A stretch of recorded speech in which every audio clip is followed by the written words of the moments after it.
in this class we will discuss with the experiments concerned with the photosynthesis. The third experiment is Joseph Priestley's experiment. Joseph Priestley is a scientist. He conducted experiments in the year 1770s. As part of his experiment, he chose a bell jar. So this bell jar is a glass container. So in the glass container, he has kept a burning candle and he has put a mouse in it. Now after some time, this burning candle has put off. So that means what? It is no more burning. And the mouse has died. Reason is because there is non-availability of oxygen in this container. The burning candle has extinguished. It has put off and the mouse has died. Now he started doing a second experiment. So for the second experiment also he has chosen the bell jar.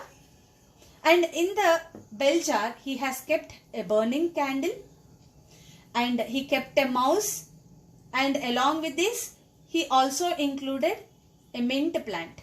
So this plant also he has included.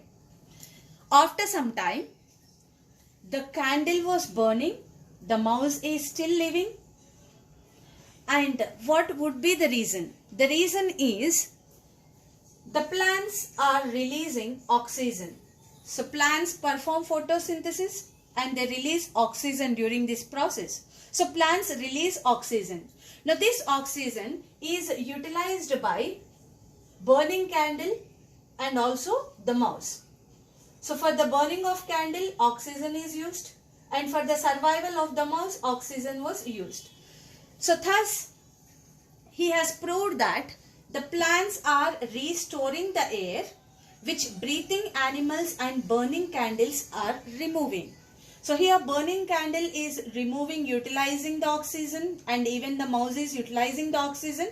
So this oxygen is again produced by what? It is restored by the plants.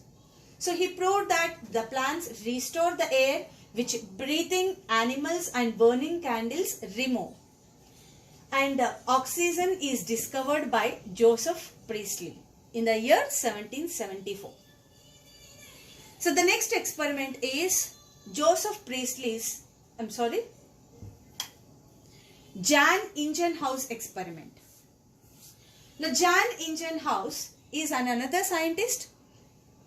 He started performing experiment in the year 1779.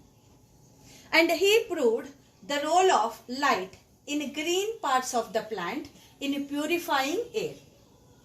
So let's see how he has proved the role of light in green parts of plant in purifying the air. So for this he has chosen an aquatic plant. So this plant is growing in water. And what he observed is during sunlight, that means during day, he noticed that the green parts of the plant, like leaf, imagine, so this is the green part, the leaf part. So around the green parts of this leaf, in the presence of light, he could observe small bubbles, bubble formation around these leaves. And these bubbles were not formed during night. And these bubbles are nothing but what? Oxygen. So what he understood by this experiment is during day the green parts of the plant perform photosynthesis, and during this process oxygen is released, and this oxygen is released in the form of what? Bubbles. So around this leaf, so all bubbles can be observed. And this we cannot able to observe in the night time, during the dark time. So that means what? So he understood the role of the light, the importance of the light in green parts of the plant in producing what? Air. So by this experiment we came to know that the green parts of the plant will be releasing oxygen in the presence of what? Sunlight. The next experiment is Julius von Sachs experiment. So Julian von Sachs is the scientist. He found that the glucose is produced in plants by photosynthesis and it is stored in the form of starch. The next experiment concerned with photosynthesis is Engelmann's experiment. Engelmann is a scientist who did some experiments in algae like Cladophora, and also he has done experiments in Spirogyra, and he found out that what sort of wavelength of light is utilized for the process of photosynthesis. So let's see that experiments which he conducted. So here Engelmann has taken this Spirogyra filament. So this is the algae, Spirogyra algae filament he has taken, and here this side he took a prism and he is passing light, white light through this prism. Now what happens when white light is passed through this prism is it is splitting. The light will be splitting into VIBGR, violet, indigo, blue, green, yellow, orange, red, into visible spectrum, into different wavelengths of this light. Now this wavelengths of light is falling on this Spirogyra filament. Now what he did is he took a test tube and this test tube is containing aerobic bacteria solution. So this test tube is filled with the aerobic bacteria solution. Now what is aerobic bacteria? This bacteria requires oxygen for their respiration activities, for their survival. So right, now this solution he has poured on this filament. So randomly throughout this filament he has poured this aerobic bacteria solution. Now after some time he observed that the aerobic bacteria accumulated in blue and red regions. So he observed that all this aerobic bacteria was accumulating. Even if he has spread, but they all accumulated in the blue region and in the red region. Now what is the reason is? The reason is simple.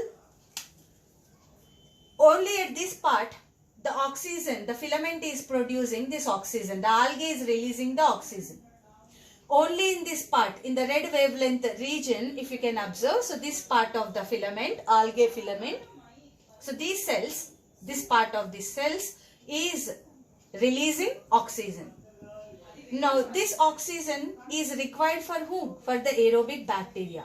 So that is why the aerobic bacteria has accumulated in this region where the filament was exposed with the blue light, and even in this region where the filament is exposed with the red wavelength of light.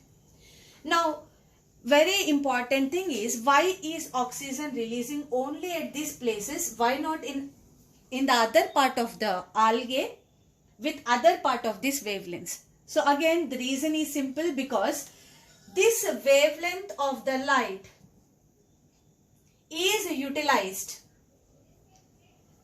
by the cells to perform photosynthesis. And during this photosynthesis oxygen is released, and thus for this oxygen aerobic bacteria has accumulated here. Now this experiment proved that the rate of photosynthesis is more in blue and red wavelength. So at this blue and red wavelength the photosynthesis process is very fast and oxygen is such and thus released more here, and thus for this oxygen the aerobic bacteria has accumulated. So but finally we understood that what sort of light is necessary for photosynthesis. The blue light is necessary and red wavelength of light is very much necessary for the photosynthesis action to take place. So that is why we calling it as action spectra. Action means what? Photosynthesis is an action. For that process, which wavelength is required? Blue and red wavelengths of light is required. And during this experiment, he also found out that the absorption spectra of chlorophyll A. So that means what? In the chloroplast, chlorophyll pigments are there. So in this is the chloroplast, the spiral shaped chloroplast. So in this chlorophyll pigment is there. So the chlorophyll A is absorbing which sort of light? So blue light and as well as red light. So that means what? This experiment also proved the importance of the blue light and red light, because this light is absorbed by the chlorophyll pigments and action photosynthesis is being performed, and thus oxygen is released. The next experiment is Cornelius van Niel experiment. So Cornelius van Niel is a scientist and he conducted experiments in purple and green sulfur bacteria. And he was observing the photosynthesis process in this purple and green sulfur bacteria. And he found that these bacteria, during that photosynthesis process, the CO2 is combined with hydrogen sulfide, H2S. So here the bacteria does not utilize water, but instead they utilize hydrogen sulfide. So H2S here acts as hydrogen donor and H2S will be getting oxidized. And after accepting the hydrogens, the CO2 will be reduced.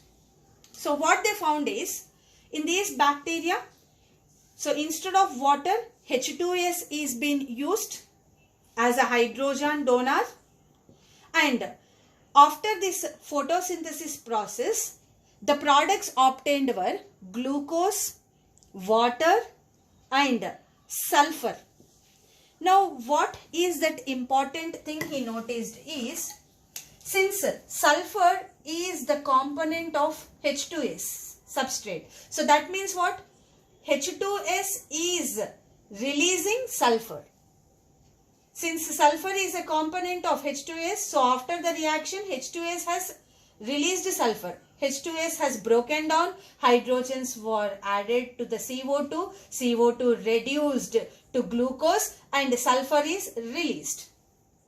Now he started comparing this photosynthesis process and this sulfur release with that of the higher plants. So in higher plants what happens? So the photosynthesis reaction is here 6 CO2 combines with 12 water. So here the hydrogen donor is water. So water is going to get oxidized. So after this reaction, what are the products obtained is glucose, water and oxygen. 12 oxygen atoms or 6 oxygen molecules. So right, in the higher plants, since water is utilized for this photosynthesis process, and during this process what is released? Oxygen. So here oxygen is present in both CO2 and water. But from where this oxygen is coming? Release అయినటువంటి oxygen CO2 నుంచి వస్తుందా లేదా water నుంచి వస్తుందా? CO2 లో కూడా oxygen ఉంది, water లో కూడా ఆక్సిజన్ ఉంది. మరి ద రిలీజ్ అయినటువంటి ఈ ఆక్సిజన్ ఎక్కడి నుంచి వస్తుంది? So he started comparing with the photosynthesis reaction with of the bacteria. So బ్యాక్టీరియాలో, so here since bacteria does not utilize water, they are utilizing H2S. So what is released? Sulfur is released. So that means what? If sulfur is coming from H2S, then oxygen which is released in the higher plants should be coming from the water. So this was the thing which he has found out. So by comparing the reactions of bacterial photosynthesis and the photosynthesis of the higher plants, by comparing them, he understood that if sulfur is coming from H2S, then the oxygen should be coming from the water. So this was the interpretation which was given by Cornelius van Niel. And later, after the radioactive experiments and all, so this experiment was actually correct.